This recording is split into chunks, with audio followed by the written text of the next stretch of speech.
Good evening, welcome to news at 6 PM. నేను రమణ. తెలంగాణ కాంగ్రెస్ నేతలు సోమవారం ఢిల్లీకి వెళుతున్నారు. ఉదయం 9 గంటలకు చెర్లపల్లి నుంచి ఢిల్లీకి స్పెషల్ ట్రైన్ వెళ్లనుంది. బీసీలకు 42% రిజర్వేషన్లు అమలు చేయాలని కాంగ్రెస్ డిమాండ్ చేస్తోంది. ఈ తరుణంలో ఎల్లుండి పార్లమెంట్లో వాయిదా తీర్మానం కోసం కాంగ్రెస్ పోరాటం చేస్తోంది. ఆగస్టు 6న ఢిల్లీలోని జంతర్ మంతర్ వద్ద కాంగ్రెస్ భారీ ధర్నా చేస్తుంది. ఈ ధర్నాలో CM Revanth, deputy CM Bhatti, Mahesh Kumar Goud మంత్రులు పాల్గొంటారు. బోడుప్పల్లోని బంగారు మైసమ్మ దేవాలయంలో బోనాల వేడుకలకు ముఖ్య అతిథిగా తెలంగాణ ప్రభుత్వ చీఫ్ విప్ డాక్టర్ పట్నం మహేందర్ రెడ్డి హాజరై బంగారు మైసమ్మ తల్లికి ప్రత్యేక పూజలు చేసి మొక్కులు చెల్లించుకున్నారు. ఈ కార్యక్రమంలో కాంగ్రెస్ పార్టీ మేడ్చల్ జిల్లా అధ్యక్షుడు సింగిరెడ్డి హర్షవర్ధన్ రెడ్డి, నియోజకవర్గం ఇన్ఛార్జ్ తోటకూర వజ్రేష్ యాదవ్, మాజీ ఎమ్మెల్యే సుధీర్ రెడ్డి, మాజీ బోడుప్పల్ మేయర్ అజయ్ యాదవ్ తదితరులంతా పాల్గొన్నారు. ఉప్పల్ వెంకటరెడ్డి నగర్లో ఓ వ్యక్తి తన భార్యను బయటికి గెంటేసి ఇంటికి తాళం వేసేశాడు. కె లావణ్యకు పోలీస్ డిపార్ట్మెంట్లో పనిచేసే నాగరాజుతో 2009లో వివాహం జరిగింది. గత కొన్ని రోజులుగా వేరే మహిళతో అక్రమ సంబంధం పెట్టుకుని బయట ఉంటున్న భర్త నాగరాజు భార్య పిల్లలను పట్టించుకోవడం లేదు. పైగా ఇంటికి తాళం వేసి 2 పిల్లలతో పాటు భార్యను బయటికి గెంటేశాడు. ఇంటి యజమానులు సైతం నాగరాజుకు సపోర్ట్ చేస్తూ తాళం తీయకుండా భార్యాభర్తల మధ్య గొడవ పెడుతున్నారని బాధితురాలు వాపోయింది. తమకు న్యాయం చేయాలంటూ భార్య లావణ్య ఆవేదన వ్యక్తం చేసింది. రంగారెడ్డి జిల్లా కేశంపేట మండలం సంగెం గ్రామంలో ఉన్న ప్రభుత్వ పాఠశాలలో 1వ తరగతి నుంచి 8వ తరగతి వరకు చదువు కొనసాగుతోంది. ఈ సర్కార్ బడిలో 117 మంది విద్యార్థులు విద్యను అభ్యసిస్తున్నారు. పాఠశాలలో కేవలం 4 గదులే ఉండడంతో విద్యార్థులు అనేక తిప్పలు పడుతున్నారు. ఉన్న 4 గదుల్లో ఒక గదిలో సగం తరగతికి, మిగతా సగం ఉపాధ్యాయుల గదిగా మధ్యలో బీరువాను అడ్డుగా పెట్టుకుని కొనసాగిస్తున్నారు క్లాసులు. 2 తరగతులను వరండాలో నడిపిస్తున్నారు. ఇక మరో తరగతిని చెట్ల కింద కూర్చోబెట్టి విద్యను అందిస్తున్నారు. ఇక్కడ సరైన సదుపాయాలు లేక 200కు పైగా ఉన్న విద్యార్థుల నుంచి 117కు పడిపోయింది. సరైన సదుపాయాలు లేకపోవడంతో విద్యార్థులు ఇతర ప్రాంతాలకు, ఇతర స్కూళ్లకు వెళుతున్నారని ఉపాధ్యాయులు వాపోతున్నారు. ఇకనైనా సంబంధిత అధికారులు దృష్టి సారించి పాఠశాలకు కావాల్సిన అదనపు గదులను నిర్మించి సౌకర్యాలు కల్పించాలని విద్యార్థులు, వారి తల్లిదండ్రులు కోరుతున్నారు. బన్నకచెర్లపై లోకేష్ వ్యాఖ్యలకు మంత్రి పొన్నం ప్రభాకర్ కౌంటర్ ఇచ్చారు. నికర, మిగులు, వరద జలాల గురించి తెలుసుకుని మాట్లాడాలన్నారు. ప్రాజెక్టులు నీటి వినియోగం పూర్తయితే వరద జలాలు లెక్కలోకి వస్తాయని, తెలంగాణకు రావాల్సిన నీటి వాటాలో చుక్క కూడా వదులుకోం అన్నారు. అసమానతలు రెచ్చగొడుతున్నారన్న లోకేష్ వ్యాఖ్యలు సరైనవి కావు అన్నారు ఆయన. జూబ్లీహిల్స్ ఉప ఎన్నికపై బీఆర్ఎస్ స్పెషల్ ఫోకస్ పెట్టింది. ఈ సందర్భంగా BRS working president KTR Telangana భవన్లో యూసుఫ్గూడ డివిజన్ కార్యకర్తలతో సమావేశమయ్యారు. బీఆర్ఎస్ పార్టీకి 50,000 మంది కార్యకర్తల సభ్యత్వం ఉన్న నియోజకవర్గం జూబ్లీహిల్స్ అన్నారు. హైదరాబాద్ మహానగరం అంతా గులాబీ జెండా ఎగిరిందన్నారు. బీఆర్ఎస్ పార్టీకి పట్టం కట్టిన గ్రేటర్ హైదరాబాద్ ప్రజలకు శిరస్సు ఉంచి నమస్కరిస్తున్నామన్నారు. ఇక అడ్డమారి గుడిదిబ్బల గ్రేటర్ హైదరాబాద్లో బీజేపీ ఒక సీటే గెలిచిందన్నారు. ఆ సీటు కూడా ఉంటుందో ఉండదో తెలియదు అని బీజేపీ నుంచి వెళ్లిపోయారని సొగలంటించారు. అయితే మాగంటి గోపీనాథ్ మరణం ఎవరు ఊహించలేదని, అనారోగ్యంతో గోపీనాథ్ బయట పడతారు అనుకున్నామని ఆయన వాపోయారు. సృష్టి ఫర్టిలిటీ సెంటర్ కేసులో పోలీసులు దర్యాప్తు చేపట్టారు. ఈ కేసులో మరొకరిని అరెస్ట్ చేశారు గోపాలపురం పోలీసులు. కృష్ణ అనే ఏజెంట్ను అరెస్ట్ చేశారు పోలీసులు. నిన్న ఏజెంట్లు హర్ష్ రాయ్, సంజయ్, రిసెప్షనిస్ట్ నందినిని అరెస్ట్ చేశారు. అయితే ఈ కేసులో అరెస్టుల సంఖ్య 12కు చేరుకుంది. ఇక విశాఖపట్నంలోని ఏజెన్సీ ప్రాంతాలు, విజయవాడ, హైదరాబాద్ ప్రాంతాల్లో పిల్లలను విక్రయించే వారి కోసం ఏజెంట్లు గాలిస్తున్నారు. ఎక్కువ మంది పిల్లలు పేద కుటుంబాలు లక్ష్యంగా హర్ష్ రాయ్, కృష్ణ, సంజయ్ వేట మొదలుపెట్టేవారు. ఈ వివరాలను హైదరాబాద్ రిసెప్షనిస్ట్ నందినికి అందిస్తున్నారు ఏజెంట్లు. బీఆర్ఎస్ నేతలపై ఎమ్మెల్సీ కవిత సంచలన ఆరోపణలు చేశారు. ఒక ఆడబిడ్డగా తనపైన అనుచిత వ్యాఖ్యలు చేస్తే తెలంగాణ సమాజం మొత్తం రియాక్ట్ అయ్యారు. కానీ బీఆర్ఎస్ పార్టీ కానీ ఆ నేతలు కానీ స్పందించకపోవడం దారుణం అన్నారు. కానీ లిల్లీపుట్ నాయకుడు తనను విమర్శించడం ఏంటని కవిత ప్రశ్నించారు. లిల్లీపుట్ నాయకుడు నల్గొండ జిల్లాలో పార్టీని నాశనం చేశారని మండిపడ్డారు. కన్నులు లొట్టపోయి గెలిచిన నాయకుడు ఎన్నడూ ప్రజా పోరాటాల్లో పాల్గొనలేదు. అసలు బీఆర్ఎస్తో మీకేంటి సంబంధం అని ప్రశ్నించారు. బీఆర్ఎస్కు సంబంధం లేని వ్యక్తితో తనపై ఆరోపణలు చేస్తున్నారంటూ కవిత ధ్వజమెత్తారు. తనపై కుట్ర వెనక బీఆర్ఎస్లో ఉన్న పెద్ద నాయకుడు ఒక ఆయన ఉన్నారన్నారు. తన దగ్గర అన్నాధారాలు ఉన్నాయని, సమయం వచ్చినప్పుడు అన్ని బయటపెడతానని చెప్పుకొచ్చారు. గొర్రెల స్కామ్లో ఈడీ దర్యాప్తు ముమ్మరం చేస్తోంది. దాదాపుగా 200 ఖాతాలపై ఈడీ నజర్ పెట్టింది. గొర్రెల స్కామ్లో ఒక్కో ఖాతాలో 5 కోట్లు డిపాజిట్ అయినట్టుగా గుర్తించారు. అప్పటి వరకు ఉన్నటువంటి ఉన్నతాధికారుల పాత్రపై కసరత్తు జరుపుతున్నారు. జూలై 30న జరిగిన ఈడీ సోదాల్లో 200 మ్యూల్ బ్యాంక్ ఖాతాలు, ఏటీఎం కార్డులు, 31 మొబైల్ ఫోన్లు, 20కి పైగా సిమ్ కార్డ్స్ బయటపడ్డాయి. అసలు డబ్బులు ఎవరెవరికి వెళ్ళాయి, బ్యాంక్ ఖాతాదారులు ఎవరు అనే అంశాలపై విచారణ వేగవంతం చేశారు. అల్వాల్ పిఎస్ అంజనాపూర్లోని ఇంటి చోరీ కేసులో ట్విస్ట్ నెలకొంది. 3 దొంగలను పోలీసులు అరెస్ట్ చేశారు. చోరీకి గురైన 26 తులాల బంగారాన్ని పోలీసులు రికవరీ చేయలేదు. బంగారాన్ని దొంగలు ఖర్చు చేశారని పోలీసులు చెబుతున్నారని బాధితులు తెలిపారు. రికవరీ చేయకపోవడంపై బాధితులు అనుమానం వ్యక్తం చేస్తున్నారు. పాత బస్తీకి చెందిన 3 దొంగలు సంగారెడ్డికి చెందిన బంగారు షాప్ యజమాని అరెస్ట్ చేశారని, కానీ రికవరీ చేయలేదని అంటున్నారు. పోలీసులను ఆశ్రయిస్తే న్యాయం జరగలేదని బాధితులు ఆవేదన వ్యక్తం చేస్తున్నారు. శంషాబాద్ అంతర్జాతీయ విమానాశ్రయానికి బాంబు బెదిరింపు కేసులో నిందితురాలిని ఆర్జీఐ పోలీసులు అరెస్ట్ చేసి రిమాండ్కి తరలించారు. తాను ప్రేమించిన యువకుడు రిజెక్ట్ చేయడంతో ఓ యువత అతనిపై కోపం పెంచుకుంది. అతన్ని ఎలా అయినా పెద్ద సమస్యలు ఇరికించాలని డిసైడ్ అయింది. ప్రియుడి పేరుతో మెయిల్ ఐడి క్రియేట్ చేసి 12 రాష్ట్రాలకు బాంబు బెదిరింపు పేరుతో మెయిల్ చేసింది. ఆ యువత అహ్మదాబాద్ క్రైమ్ బ్రాంచ్ పోలీసులు అరెస్ట్ చేశారు. చెన్నైకి చెందిన రినే జోషిదా అనే ఈ యువతి చెన్నైలోని డెలాయిట్లో సీనియర్ కన్సల్టెంట్గా పనిచేస్తోందని శంషాబాద్ ఎయిర్పోర్ట్ అధికారులు తెలిపారు. వికారాబాద్ జిల్లా మొయినాబాద్లోని ఫామ్ హౌస్లో డ్రగ్స్ కలకలం సృష్టించాయి. 2 లక్షల రూపాయల విలువైన డ్రగ్స్ మద్యం స్వాధీనం చేసుకున్నారు ఎక్సైజ్ శాఖ అధికారులు. 50 లక్షల రూపాయల విలువైన 3 కార్లను స్వాధీనం చేసుకున్నారు. 6 ఐటీ ఉద్యోగులను అదుపులోకి తీసుకున్నారు. ఫామ్ హౌస్ నిర్వాహకుడిపై కేసు నమోదైంది. బర్త్డే పార్టీ పేరుతో ఐటీ ఉద్యోగులు ఫామ్ హౌస్ను బుక్ చేసుకున్నట్లుగా ఎక్సైజ్ శాఖ గుర్తించింది.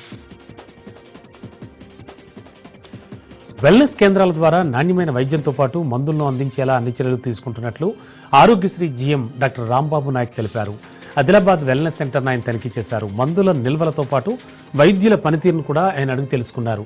సెంటర్కు వచ్చిన రోగులతో మాట్లాడి ఇక్కడి సేవల గురించి ఆయన ఆరా తీశారు. సెంటర్లో కొన్ని మందుల నిల్వలు లేనట్లుగా తమ దృష్టికి వచ్చిందన్నారు. అదేవిధంగా రిమ్స్ డయాలసిస్ కేంద్రాన్ని, పట్టణంలోని నక్షత్ర ప్రైవేట్ ఆసుపత్రిని సందర్శించినట్లు తెలిపారు. ఈ కార్యక్రమంలో DYO Srinivas, EHS Chandrashekar, DC doctor Radhika, TL Vyas తదితరులు పాల్గొన్నారు. నిజామాబాద్ జిల్లా మోస్రా మండల సముదాయ కార్యాలయం ప్రారంభోత్సవానికి ముఖ్య అతిథిగా మంత్రి సీతక్క పాల్గొన్నారు. ఈ కార్యక్రమంలో జిల్లా కాంగ్రెస్ నేతలు పోచారం శ్రీనివాసరెడ్డి, ఏనుగు రవీందర్ రెడ్డిల వర్గాల మధ్య తోపులాట జరిగింది. రవీందర్ రెడ్డి నాయకత్వం వర్ధిల్లాలంటూ కాంగ్రెస్ నాయకులు నినాదాలు చేశారు. హన్మకొండ జిల్లా కమలాపూర్ ఎంపీడీఓ గుండె బాబు స్థానిక గవర్నమెంట్ ఎస్సీ హాస్టల్ను సందర్శించి రాత్రి బస చేశారు. పేదరికం నుంచి వచ్చి చదువు కోసం హాస్టళ్లలో ఉంటున్న విద్యార్థుల జీవనశైలిని తెలుసుకునేందుకు ఈ కార్యక్రమాన్ని చేపట్టారు. గత రాత్రి ఎంపీడీఓ హాస్టల్కు వెళ్లి విద్యార్థులతో కలిసి భోజనం చేసి వారి వసతి సౌకర్యాలు, ఆహార నాణ్యత, పాఠశాలలో వారి ప్రగతిని పరిశీలించారు. విద్యార్థులతో ముచ్చటించి వారి కుటుంబ పరిస్థితులను అడిగి తెలుసుకున్నారు. విద్యార్థుల చదువుపై దృష్టి పెరిగేలా ప్రభుత్వ వసతి గృహాలు ఎంతగానో సహాయపడుతున్నాయని ఎంపీడీఓ తెలిపారు.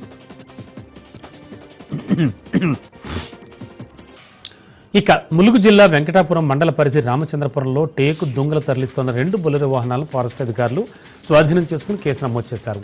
టేకు దొంగలు తరలిస్తున్న వాహనాలను ఫారెస్ట్ అధికారులు వెంబడించగా డ్రైవర్లు వాహనాలను వదిలిపెట్టి పారిపోయారు. టేకు కలప స్మగ్లర్లు తెలివిగా పత్రాలు లేని ఖండమైన బులోరా పికప్ వాహనాలు వాడడం విశేషం. 2 వాహనాల్లో తరలిస్తున్నటువంటి 16 దొంగలు 3 CMT కలిపి సుమారు 4 లక్షల విలువ చేస్తాయని ఫారెస్ట్ అధికారులు వెల్లడించారు. వెంకటాపురం మండలం రేంజ్ పరిధిలోని ఇప్పటికీ చాలాసార్లు బొలెరో పికప్ వాహనాలు భారీగా టేకు దొంగలను తరలిస్తున్న క్రమంలో దీని వెనుక రాజకీయ నాయకులు, అధికారులు ఉన్నారా అని పలు అనుమానాలు వ్యక్తమవుతున్నాయి. కాంగ్రెస్ పార్టీ అధికారంలోకి వచ్చాక ప్రజాపాలనలో అర్హులైన వారికి ఇందిరమ్మ ఇళ్లు ఇస్తామని చెప్పి అధికార పార్టీ నాయకులకు, కార్యకర్తలకు మాత్రమే మంజూరు చేశారని బీఆర్ఎస్ రాష్ట్ర నాయకులు రామతీర్థపురాజు ఆరోపించారు. రాజన్న సిరిసిల్ల జిల్లా వేములవాడలో ఆయన మాట్లాడారు. వేములవాడ మున్సిపల్ పరిధిలో మంజూరైన 144 ఇందిరమ్మ ఇళ్లలో సగానికి పైగా కాంగ్రెస్ పార్టీకి చెందిన వారికే కేటాయించారని ఆరోపించారు. ఇక రాబోయే మున్సిపల్ ఎన్నికల్లో ఓట్ల కోసమే ఇందిరమ్మ ఇళ్ల పేరిట రాజకీయం చేస్తున్నారని విమర్శించారు. అధికార పార్టీ నాయకులు ఇళ్లు కేటాయించడంలో పూర్తి స్థాయిలో అవకతవకలకు పాల్పడ్డారని, ప్రభుత్వ నిబంధనలకు అనుగుణంగా జరగలేదని, అధికారులు సైతం నాయకులకే ఒత్తాసు పలికారని ఆరోపించారు. మున్సిపల్ పరిధిలో కేటాయించిన ఇళ్లపై సమగ్ర విచారణ జరిపి బాధ్యులపై చర్యలు తీసుకోవాలని ఆయన డిమాండ్ చేశారు. కుమురం భీం జిల్లా కెరెమిరి మండలంలో గత వారం కురిసిన వర్షాలకు వాగులు పొంగి ప్రవహించడంతో ఏజెన్సీ ప్రాంతాల గ్రామాలకు తిప్పలు తప్పడం లేదు. కెరెమిరి మండలం బోర్లగూడ గ్రామానికి చెందినటువంటి జాదవ్ అశ్విని వారం రోజుల కిందట ఆదిలాబాద్ రిమ్స్ ఆసుపత్రిలో బిడ్డకు జన్మనిచ్చింది. తల్లి బిడ్డలను 102 వాహనంలో స్వగ్రామానికి తీసుకొచ్చేందుకు అనేక ఇబ్బందులు పడ్డారు. అనార్పల్లి గ్రామ శివార్లో వాగు ఉండడంతో బాలింతన కుటుంబీకుల అతి కష్టం మీద వాగు దాటించారు. వరంగల్ జిల్లా ఖిలా వరంగల్ మండలం బొల్లికుంట గ్రామంలో గ్రామస్తులు అయినటువంటి సోల్తి రాజగౌడ్, సోల్తి రామస్వాములు భూమిలోకి దొంతి ఇంద్రసేనారెడ్డి అతని అనుచరులు దౌర్జన్యంగా ప్రవేశించారు. 100 మంది కిరాయి వ్యక్తులతో వచ్చి జేసీబీలు, బుల్డోజర్లు తీసుకొచ్చి దౌర్జన్యం చేశారు. అక్కడున్న వాళ్ళందరిపై దాడి చేసి చంపుతామని బెదిరించారు. భూమిలోకి ప్రవేశించి కూల్చివేశారు. ఎవరైనా అడ్డొస్తే వాళ్ళకి ఇదే గతి పడుతుందని హెచ్చరించారు. ఈ దౌర్జన్యాన్ని సెల్ ఫోన్లో వీడియో తీస్తుంటే అడ్డుకుని విధ్వంసం సృష్టించారు. పోలీసులకు సమాచారం ఇవ్వగా వారు అక్కడికి చేరుకునే లోపే చాలా మంది తప్పించుకున్నారు. కొంతమందిని పట్టుకుని పోలీస్ స్టేషన్కి తరలించారు. ఇంద్రసేనారెడ్డి అతని అనుచరులపై కఠిన చర్యలు తీసుకోవాలని బాధితులు, గ్రామస్తులు డిమాండ్ చేశారు. కాంగ్రెస్ ప్రభుత్వ హామీలు నెరవేర్చాలని కరపత్రాలు, స్టిక్కర్లతో బీజేపీ నాయకులు నిరసన తెలిపారు. రాష్ట్రంలో జరిగే ప్రతి అభివృద్ధి పనికి కేంద్రం అన్ని రకాల సహాయ సహకారాలు అందిస్తుందని, ఇందిరమ్మ ఇళ్ల లబ్ధిదారుల ఖాతాల్లో కేంద్ర ప్రభుత్వం ప్రధానమంత్రి ఆవాస్ యోజన కింద డబ్బులు జమ చేస్తుందని బీజేపీ పట్టణాధ్యక్షుడు మోటూరు శ్రీకాంత్, జిల్లా ప్రధాన కార్యదర్శి నరేందర్ రెడ్డి తెలిపారు. స్థానిక సంస్థల ఎన్నికలు జరిగితే సర్పంచ్, మున్సిపల్ ఖాతాల్లో నేరుగా కేంద్ర ప్రభుత్వం డబ్బులు జమ చేస్తుందని, కానీ రాష్ట్ర ప్రభుత్వం ఓటమి భయంతో ఎన్నికలు నిర్వహించకపోవడం వల్ల గ్రామాలకు నిధులు రావడం లేదని చెప్పారు. కామారెడ్డి ఎమ్మెల్యేగా కాటిపల్లి వెంకటరమణారెడ్డి గెలిచిన తర్వాత ఇలాంటి రాజకీయ కక్షలు లేకుండా ప్రశాంతంగా ఉందని చెప్పారు. ఇక రాబోయే స్థానిక సంస్థల ఎన్నికల్లో బీజేపీ బలపరిచిన అభ్యర్థులను గెలిపించాలని కోరారు. ఈ కార్యక్రమంలో అసెంబ్లీ కన్వీనర్ కుంటల్ లక్ష్మారెడ్డి తదితరులు పాల్గొన్నారు. ప్రాజెక్టుల్లో నీరు పారుతుంటే ఆ ఆనందం వేరే లెవెల్లో ఉంటుందన్నారు మంత్రి ఉత్తమ్ కుమార్ రెడ్డి. పెద్దపల్లి జిల్లా నాయకుల కృషి వల్ల రామగుండం ఎత్తిపోతల పథకం సాకారం అయిందన్నారు. చొప్పదండి, ధర్మపురి నియోజకవర్గాలకు సాగునీరు అందుతుందన్నారు. రాష్ట్రాన్ని ప్రగతి పథంలో నడపడంలో మంత్రి శ్రీధర్బాబు కీలక పాత్ర పోషిస్తున్నారన్నారు. ఏపీ మంత్రి లోకేష్ బనకచెర్ల ప్రాజెక్టు కడతామంటే తాము వ్యతిరేకించామన్నారు. మా రిప్రజెంటేషన్ వల్లనే బనకచెర్ల ప్రాజెక్టు తిరస్కరణకు గురైందన్నారు. కాళేశ్వరం ప్రాజెక్టు కట్టిన మంథన్ నియోజకవర్గం, పెద్దపల్లి జిల్లాల్లో 1 ఎకరానికి కూడా నీరు అందడం లేదన్నారు మంత్రి ఉత్తమ్. ఇక భద్రాద్రి కొత్తగూడెం జిల్లా అశ్వారావుపేటలోని రాష్ట్ర సరిహద్దుల్లో అశ్వారావుపేట ఎక్సైజ్ శాఖ తనిఖీలు నిర్వహించింది. ప్రస్తుతం అనుమానాస్పద వాహనాలు, వ్యక్తులను జాగ్రత్తగా తనిఖీ చేస్తున్నారు. విశాఖ ఏజెన్సీ ఏరియా నుంచి వరంగల్, హైదరాబాద్కు గాంజా అక్రమ రవాణా జరుగుతూ పట్టుబడుతున్న నేపథ్యంలో ఎక్సైజ్ సిబ్బంది అప్రమత్తమయ్యారు. సరిహద్దుల్లోనే గస్తీ పెంచి అనుమానాస్పద వాహనాలు తనిఖీలు చేపట్టారు. గంజాయి రవాణా లేదా మరే ఇతర నిషేధిత పదార్థాల రవాణా జరుగుతోందనే కోణంలో జల్లెడపడుతున్నారు. గంజాయి సేవించడం ఆరోగ్యానికి హానికరమని, గంజాయి రవాణా, అమ్మకాలు కూడా నిషేధం తెలిపారు. యాదాద్రి భువనగిరి జిల్లా భువనగిరి పట్టణంలోని జగదేవ్పూర్ చౌరస్తాలో లారీ బీభత్సం సృష్టించింది. లారీ అదుపు తప్పి ఢీకొట్టడంతో ఒకరు అక్కడికక్కడే మృతి చెందారు. మరో ఇద్దరికి తీవ్ర గాయాలు కావడంతో వారిని ఆసుపత్రికి తరలించి చికిత్స అందిస్తున్నారు. వారి పరిస్థితి విషమంగా ఉన్నట్లు వైద్యులు తెలిపారు. సంగారెడ్డి జిల్లాలో దారుణం జరిగింది. కన్న ప్రేమను మరిచిన తల్లి కొడుకు పట్ల అమానుషంగా ప్రవర్తించింది. మాతృత్వాన్ని మర్చిపోయి దారుణంగా హింసించింది. ఆ కారణంగా 15 ఏళ్ల కుమారుడు తలపై బండరాయితో దాడి చేసింది. తల్లి తీవ్రంగా కొట్టడంతో గాయాల పాలైన బాలుడు ప్రస్తుతం జోగిపేట ప్రభుత్వ ఆసుపత్రిలో చికిత్స పొందుతున్నాడు. బాలుడు ఫిర్యాదు మేరకు వట్పల్లి పోలీసులు కేసు నమోదు చేశారు. చెప్పిన పని చేయలేదనే కోపంతో రాజు తలపై అతని తల్లి అనురాధ బండరాయితో తీవ్రంగా కొట్టింది. రక్తం ఓడుతున్న గాయాలతోనే బాలుడు పోలీస్ స్టేషన్కి వెళ్ళాడు. ఆ కారణంగా తల్లి తరచూ తను కొడుతోందంటూ పోలీసులకు ఫిర్యాదు చేశాడు. అలాగే మరో వ్యక్తితో తన తల్లి అనురాధ వివాహేతర సంబంధాన్ని పెట్టుకుందని, తండ్రిని తన్ను చిత్రహింసలు పెడుతోందని ఆ ఫిర్యాదులో పేర్కొన్నాడు. బాలుడి తలకు తీవ్ర గాయాలు కావడంతో పోలీసులు ఆసుపత్రికి తరలించారు. ఇందిరమ్మ ఇళ్లను అర్హులకు ఇవ్వలేదని ఓ వ్యక్తి సెల్ టవర్కి నిరసనకు దిగిన ఘటన మానుకోట జిల్లా మరిపేట మండలం తానంచెర్ల గ్రామంలో చోటు చేసుకుంది. ఈ గ్రామానికి చెందిన బాసనపల్లి రాములు నిరసనకు దిగాడు. నిరుపేద కుటుంబానికి ఇందిరమ్మ ఇళ్లు ఇవ్వకుండా ఎకరాల కొద్దీ భూములను వ్యక్తులకి ఇందిరమ్మ ఇళ్లు ఇచ్చారని ఆవేదన వ్యక్తం చేశాడు. ప్రభుత్వ నిబంధనలన్నీ తొంగలో తొక్కి నిరుపేదలకు అన్యాయం చేస్తున్నారని ఆందోళన వ్యక్తం చేశాడు. సిద్దిపేట జిల్లా గజ్వేల్ నియోజకవర్గంలో కాంగ్రెస్ వర్గపోరు తారస్థాయికి చేరుకుంది. మంత్రి వివేక్ ముందే పార్టీలోని విభేదాలు బయటపడ్డాయి. మంత్రి ముందే మాజీ ఎమ్మెల్యే నర్సారెడ్డి, బండారు శ్రీకాంతరావు వర్గాలు గొడవకు దిగారు. ఆహ్వానించక ముందే వేదికపైకి శ్రీకాంతరావు అనుచరుడు మల్లారెడ్డి వెళ్లారు. దీంతో జిల్లా పార్టీ అధ్యక్షుడు నర్సారెడ్డి వెళ్లకముందే ఎలా వెళ్తామని మల్లారెడ్డితో నర్సారెడ్డి అనుచరులు వాగ్వాదానికి దిగారు. వికారాబాద్ జిల్లా తాండూరులో పచ్చని చెట్లను తాండూరు మున్సిపల్ అధికారులు నరికివేశారు. వీరి తీరుపై పట్టణ ప్రజలు తీవ్ర ఆగ్రహం వ్యక్తం చేశారు. మొక్కలు నాటమని ఓ పక్క చెబుతూ మరోవైపు అధికారుల చెట్లు నరికేయడం ఏమిటనే విమర్శలు వెల్లువెత్తుతున్నాయి. మున్సిపల్ ఆఫీస్ వెనుక భాగంలోని పచ్చని చెట్లు వాళ్లు నరికేశారు. అయితే చెట్ల నరికివేతకు ఎలాంటి అనుమతులు లేవని అధికారులు చెప్పడం చర్చనీయాంశంగా మారింది. కోట్ల రూపాయలు వెచ్చించి మొక్కలు నాటేందుకు ఖర్చు పెడుతున్న ప్రభుత్వం కొద్దిగా ఎదిగిన తర్వాత మళ్లీ వాటిని నరికివేస్తుండడం విమర్శలకు తావిస్తోంది. మాజీ మంత్రి సీదిరి అప్పలరాజు అతని అనుచరుడు దున్న బాలకృష్ణపై శ్రీకాకుళం జిల్లా పలాస ఎమ్మెల్యే శిరీష్ ఫైర్ అయ్యారు. శిరీష్పై సోషల్ మీడియాలో బాలకృష్ణ చేసిన పోస్టులపై ఆగ్రహం వ్యక్తం చేశారు. ఒక పక్క తన ఫోటో, ఇంకో పక్క సైకో అనే క్యాప్షన్ పెట్టి సోషల్ మీడియాలో పోస్టులు పెట్టాడని చెప్పారు. తాను తలుచుకుంటే ఇలాంటి పోస్టులు అప్పలరాజు మీద, కుటుంబం మీద కూడా పెట్టగలనని, కానీ తన పార్టీ కొన్ని విలువలు ఉన్నాయని చెప్పారు. తన గురించి సోషల్ మీడియాలో నీచంగా పోస్ట్ పెట్టిన వారిని వదిలిపెట్టేది లేదని హెచ్చరించారు. సోషల్ మీడియా పోస్టులపై ఆంధ్ర రాష్ట్రం సింహ స్వప్నంగా ఉంటుందని ఇలా చట్టం తెచ్చి చరిత్రలో నిలిచిపోవాలని హోంమంత్రి అనితకు విజ్ఞప్తి చేశారు. మాజీ మంత్రి కొడాలి నానిపై మరో కేసు నమోదైంది. కొడాలి నానిపై ఐటీ యాక్ట్ కింద పోలీసులు కేసు నమోదు చేశారు. సీఎం చంద్రబాబు కుటుంబ సభ్యులపై అనుచిత వ్యాఖ్యలు, కించపరిచేలా సోషల్ మీడియాలో పోస్టులు పెట్టారంటూ నానిపై ఫిర్యాదుతో మరో కేసు నమోదైంది. 2024లో విశాఖ 3 టౌన్ పోలీసులకు విశాఖవాసి అంజనాప్రియ ఫిర్యాదు చేశారు. దీంతో కొడాలి నానిపై పోలీసులు కేసు నమోదు చేశారు. గుడివాడలో కొడాలి నానికి విశాఖ 3 టౌన్ పోలీసులు నోటీసులు ఇచ్చారు. విశాఖలోని మహారాణిపేట ఆంధ్ర యూనివర్సిటీలో పాములు కలకలం రేపాయి. హాస్టల్లోకి పాములు రావడంతో విద్యార్థులు భయాందోళనకు గురయ్యారు.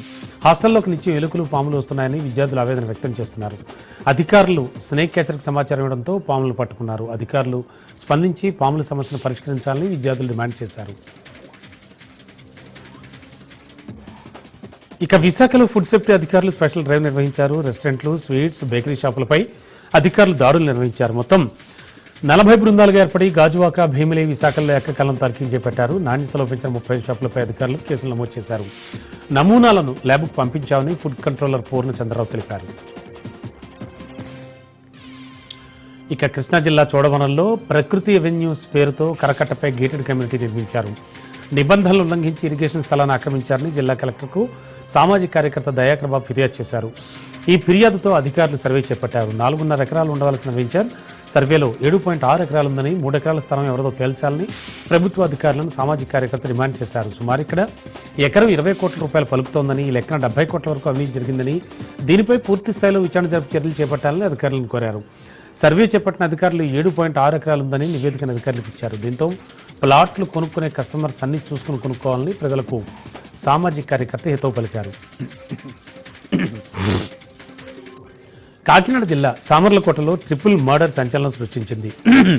సీతారామ కాలనీలో తల్లి, 2 కుమార్తెలను హత్య చేశారు గుర్తు తెలియని వ్యక్తులు. తలపై కొట్టి ముగ్గురిని చంపినట్టుగా తెలుస్తోంది. అయితే మృతుల్ని ములపత్తి మాధురి, పుష్పకుమారి, జెస్సీలోవాగా గుర్తించారు. ఈ ఘటనపై పోలీసులు కేసు నమోదు చేసుకుని దర్యాప్తు చేపట్టారు. నోట్ల కట్టల అంశంపై వైసీపీ నేత అంబటి రాంబాబు స్పందించారు. వైసీపీపై సెట్టు బురదల్లేందుకు ప్రయత్నిస్తోందన్నారు. నిర్ధారణ లేని వీడియోను ప్రచారం చేస్తున్నారని ఫైర్ అయ్యారు. వెంకటేష్ నాయుడు వీడియోలో 2000 నోట్ల కట్టలు ఉన్నాయన్నారు.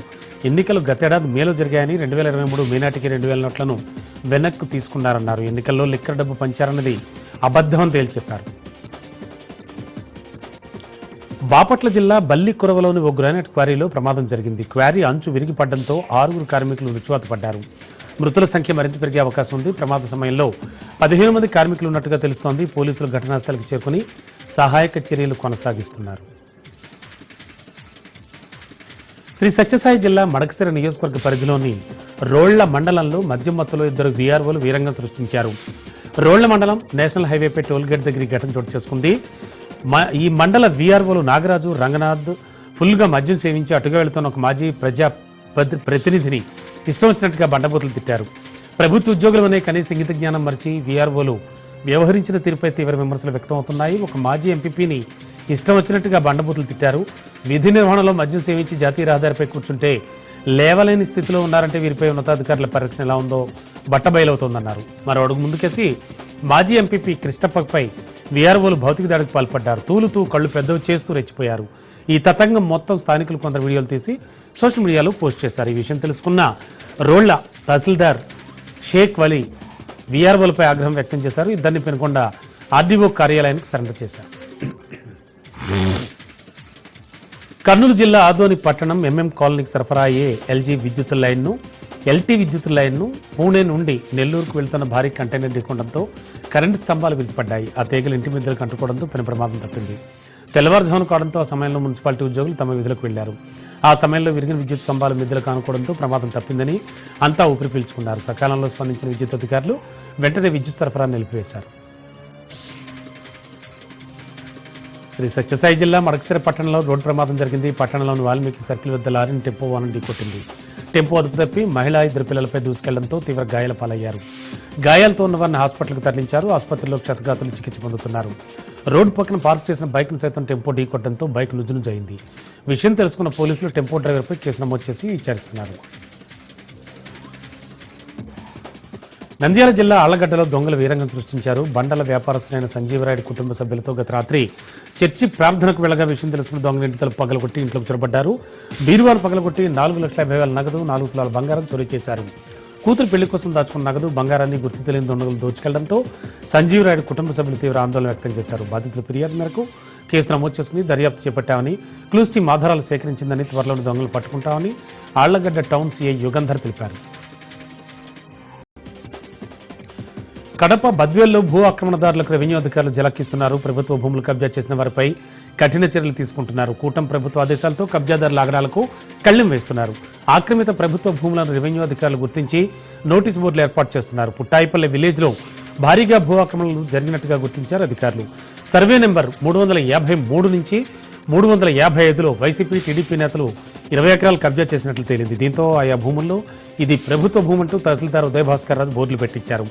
వైసీపీ నేత కత్తిరపల్లి రఘురామరెడ్డి కబ్జా చేసిన 13.3 ఎకరాలు, టీడీపీ నేత బీరం జయరామరెడ్డి కబ్జా చేసిన 6.89 సెంట్ల భూములను రెవెన్యూ అధికారులు స్వాధీనం చేసుకున్నారు. అధికారుల చర్యలతో కబ్జాదారులు హడలెత్తిపోతున్నారు. కలియుగ ప్రత్యక్ష దైవం శ్రీ వెంకటేశ్వర స్వామివారిని తెలంగాణ ఎమ్మెల్యే గంగుల కమలాకర్ దర్శించుకున్నారు. వీఐపీ విరామ సమయంలో స్వామివారి సేవలో పాల్గొని మొక్కులు చెల్లించుకున్నారు. దర్శనానంతరం రంగనాయకుల మండపంలో వేద పండితులు వేదాశీర్వచనం అందించగా ఆలయ అధికారులు శ్రీవారి తీర్థ ప్రసాదాలు అందజేసి పట్టు వస్త్రాలతో సత్కరించారు. కరీంనగర్లో టీటీడీ ఆధ్వర్యంలో శ్రీవారి ఆలయ నిర్మాణం కోరారు. 10 ఎకరాల భూమి అప్పటి సీఎం కేసీఆర్ కేటాయించారని అన్నారు. ఆ స్థలం టీటీడీ పేరు మీదుగా బదిలీ చేసి ఆలయ నిర్మాణానికి టెండర్లకు కూడా ఆహ్వానం పలికారని తెలిపారు. కానీ గత 2 ఏళ్లుగా పనులు మాత్రం ప్రారంభం కాలేదని చెప్పారు. తెలంగాణలో శ్రీవారి భక్తులు అధికంగా ఉన్నారని, వెంటనే కరీంనగర్లో శ్రీవారి ఆలయ నిర్మాణం ప్రారంభించాలని కోరారు. పులివెందుల జడ్పీటీసీ ఎన్నిక రసవత్రంగా మారింది. టీడీపీ నుంచి బీటెక్ రవి భార్య లతారెడ్డి, బీటెక్ సోదరుడు జై భారత్ రెడ్డి నామినేషన్ దాఖలు చేశారు. వైసీపీ నుంచి బరిలో దివంగత జడ్పీటీసీ మహేష్ భార్య, కుమారుడు వివేక హత్యకేసు నిందితుడు సునీల్ యాదవ్ నామినేషన్ వేశారు. అటు తాము ఎన్నికల బరిలో ఉన్నామని కాంగ్రెస్ నేతలు చెప్తున్నారు. మొత్తం పులివెందుల జడ్పీటీసీ స్థానానికి 19 మంది నామినేషన్లు దాఖలయ్యాయి. అటు పులివెందులలో వలసలు కొనసాగుతున్నాయి. వైసీపీని వీడుతున్నారు. మండల ఉపాధ్యక్షుడు విశ్వనాథ్ రెడ్డి తన అనుచరులతో కలిసి ఇన్ఛార్జ్ బీటెక్ రవి సమక్షంలో టీడీపీలో చేరారు. తిరుమల శ్రీవారి దర్శనంలో ఏఐ వినియోగంపై మాజీ సీఎస్ ఎల్వి సుబ్రహ్మణ్యం సంచలన వ్యాఖ్యలు చేశారు. ఆలయంలో గంటలో స్వామివారి దర్శనం అనేది అసంభవం అన్నారు. ప్రస్తుతం ఉన్న విధానాన్ని మించి దర్శనంలో మార్పు చేసే అవకాశం లేదన్నారు. ఆర్టిఫిషియల్ ఇంటెలిజెన్స్ పేరుతో టీటీడీ ధనాన్ని వృధా చేయడం మంచిది కాదన్నారు. ఇదిలా ఉంటే తిరుమలలో స్వామివారి దర్శనానికి ఏఐ వినియోగించాలని టీటీడీ నిర్ణయించింది. ఈ మేరకు చైర్మన్ బీఆర్ నాయుడు ఆధ్వర్యంలో బోర్డు తీర్మానం మేరకు ఈవో శ్యామలరావు కార్యాచరణ వేగవంతం చేశారు. దీనికోసం ఎంట్రీ వద్ద, ఎగ్జిట్ వద్ద కెమెరాలు ఏర్పాటు చేయనున్నారు. వీటి ద్వారా క్యూ లైన్లోకి అదనంగా వచ్చి చేరుతున్న వారిని గుర్తిస్తారు. తద్వారా భక్తులకు దర్శన సమయం ఖచ్చితంగా తెలుస్తుంది. హిమాచల్ ప్రదేశ్లోని సిమ్లాలో ఘోర ప్రమాదం జరిగింది. భారీ వర్షాల కారణంగా కొండ చర్యలు విరిగిపడడంతో రోడ్డు పనులు చేస్తున్నటువంటి ఓ జేసీబీ పల్టీలపుతో దాదాపు 300 మీటర్ల లోతుగల లోయలో పడిపోయింది. సిమ్లా జిల్లాలోని జాబ్లీలో 5వ నెంబర్ జాతీయ రహదారిపై ప్రమాదం జరిగింది. దీనికి సంబంధించిన వీడియో సోషల్ మీడియాలో వైరల్ అయింది. అయితే ఈ ఘటనలో గాయపడ్డ జేసీబీ డ్రైవర్ను ఆసుపత్రికి తరలించారు. చికిత్స పొందుతూ మృతి చెందాడు. ఈ ప్రమాదంలో రోడ్డు ధ్వంసం కావడంతో NH5 కిలోమీటర్ల మేర ట్రాఫిక్ నిలిచిపోయింది. దీంతో రోడ్డు పునరుద్ధరణ పనులను వేగంగా మొదలుపెట్టి ట్రాఫిక్ నియంత్రిస్తున్నారు. తమిళనాడులో ఒళ్ళు గగ్గురు పొడిచే ఘటన చోటు చేసుకుంది. ప్రయాణికులతో వెళ్తున్న ప్రైవేట్ బస్సులోంచి 7 వయసున్న పసికంద అకస్మాత్తుగా రోడ్డుపై పడిపోయాడు. డ్రైవర్ హఠాత్తుగా బ్రేకులు వేయడంతో ఈ ప్రమాదం జరిగింది. అయితే అదృష్టవశాత్తు ఆ చిన్నారి స్వల్ప గాయాలతో సురక్షితంగా బయటపడ్డాడు. ఈ ప్రమాదానికి సంబంధించిన దృశ్యాలు బస్సులోని కెమెరాలో రికార్డై ప్రస్తుతం సోషల్ మీడియాలో వైరల్ అవుతున్నాయి. మదురై నుంచి శ్రీవిల్లి పుత్తూరు వైపు ప్రైవేట్ బస్సు వెళ్తోంది. ఆ సమీపంలోని ముత్తులింగాపురం గ్రామానికి చెందిన మదన్ కుమార్ తన సోదరి ఆమె 2 పిల్లలతో కలిసి బస్సులో ప్రయాణిస్తున్నారు. మీనాక్షిపురం గ్రామం వద్దకు రాగానే బస్సు డ్రైవర్ అకస్మాత్తుగా బ్రేకులు వేశాడు. దీంతో తల్లి చేతిలో ఉన్న ఏడాది బాలుడు పట్టుదప్పి డోర్లోంచి బయట పడిపోయాడు.